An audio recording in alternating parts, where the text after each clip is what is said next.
Semua agama itu semuanya mengajarkan kebaikan. Jadi apa harus kita berbeda dengan itu? Anda merasa benar sebagai Muslim, sedangkan yang lain juga mengajarkan kebaikan. Mungkin pemikirannya saja. Semua agama itu semuanya mengajarkan kebaikan. Jadi apa harus kita berbeda dengan itu? Mungkin kadang-kadang kita diajukan dengan pertanyaan itu. Anda merasa benar sebagai Muslim, sedangkan yang lain juga mengajarkan kebaikan. Gimana kita mensikapi? Baik, gini Mas, konsepsi agama itu kan bisa diuji dalam 3 aspek. Ya. Satu aspek ketuhanan, teologinya. Yang kedua aspek ibadah, tata cara dia ibadah. Yang ketiga muamalah, yang mengatur pedoman dalam berinteraksi secara sosial. Yeah. Ya kan?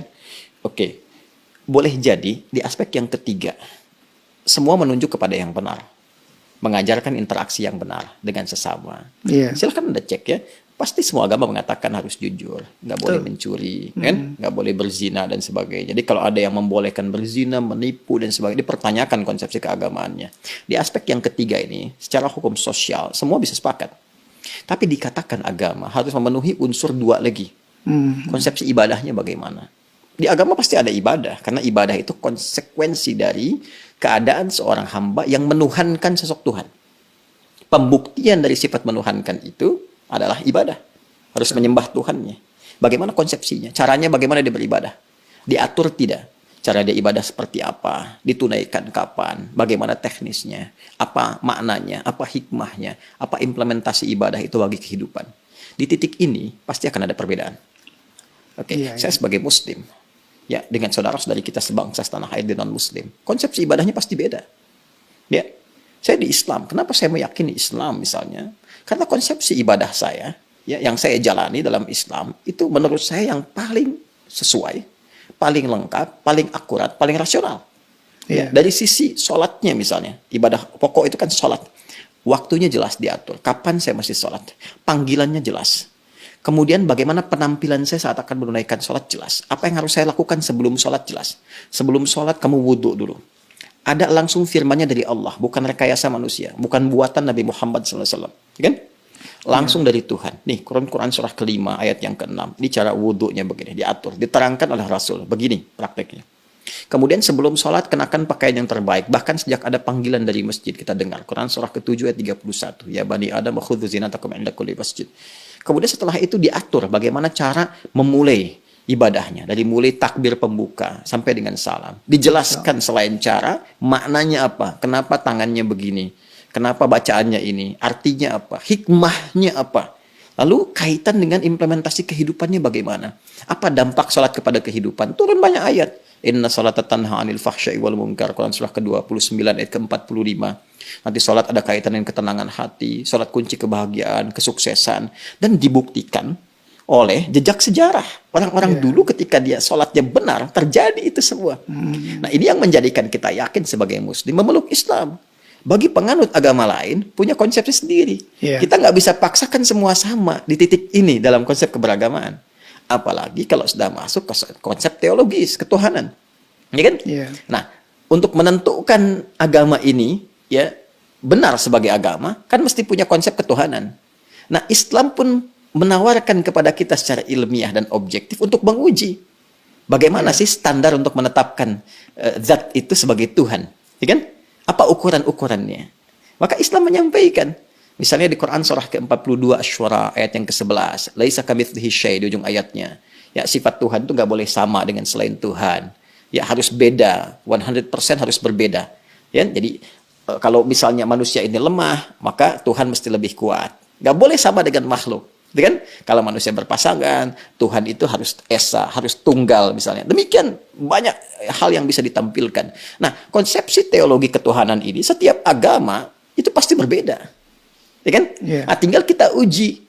Kan negara memberikan kepada kita hak penuh, merdeka untuk memilih. Dan dahsyatnya, Al-Quran memberikan kesempatan kepada kita itu secara merdeka.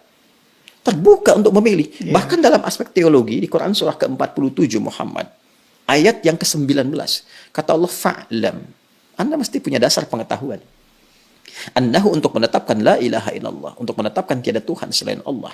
Jadi untuk menetapkan konsep ilahiyat, teologis, ketuhanan, yang meyakinkan kepada kita, oh ini Tuhan saya Allah. Ya kalau ditanya kenapa Anda nggak pilih Tuhan yang lain, kata Allah, Anda jangan sekedar bersyahadat misalnya, mengatakan asyhadu an la ilaha illallah. Itu syarat pertama menjadi muslim, syahadat.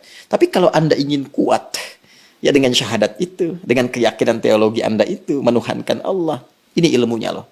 Makanya di Islam ada akidah, ilmu tauhid, fiqhul akbar. Nah, jadi boleh jadi semua agama itu punya konsepsi yang sama dalam aspek muamalat, interaksi sosial yang membawa norma-norma kehidupan dalam ragam interaksi sosial. Tapi bisa berbeda dalam konsepsi ibadah dan ketuhanan. Dan aspek ketuhanan yang paling pokok.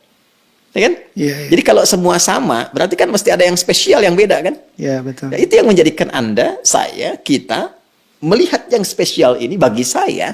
Konsepsi Islam sangat jelas, tidak ambigu. Ya, menentukan ketuhanan jelas. Fa'lam annahu la ilaha illallah. Innani anallahu la ilaha illa ana fa'budni. Ya, saya Allah, kata Allah, nggak ada Tuhan yang dipertuhankan selain saya. Ya, maka sembah saya. Nah, saya mencari, saya membandingkan, melihat dengan keyakinan lain, saya temukan yang paling jelas. Tidak ambigu, tidak susah dipahami sebagai muslim ya. Ya, dan saat yang bersamaan ketika kita meyakini Allah pun sebagai Tuhan, memeluk Islam, beribadah dalam Islam, saat yang bersamaan tetap diminta oleh Al-Quran, la ikraha fid din, gak boleh paksa orang. Betul. Indah gak? Iya, indah sekali. Lakum dinukum waliyadin. Hormati keyakinan orang lain. Kamu meyakini Islam sebagai agama yang benar, ya, tapi hormati orang lain juga.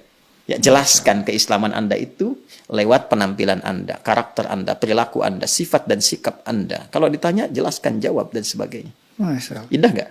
Indah, Pak. Ya, jadi di situ titik perbedaannya. Jadi nggak bisa kita katakan semua agama sama, karena konsepsi dasarnya itu berbeda. Iya, iya. Paham sekarang ya? Betul, betul. Nah, kalau paham berarti nggak ditanya lagi. Ya, mungkin kita luruskan, Ustaz. Jadi, Berarti ada yang bengkok. iya. Ya, yang diluruskan pernyataan saya atau ada masalah nih di luar. yang berkembang sampai Anda angkat kaki itu.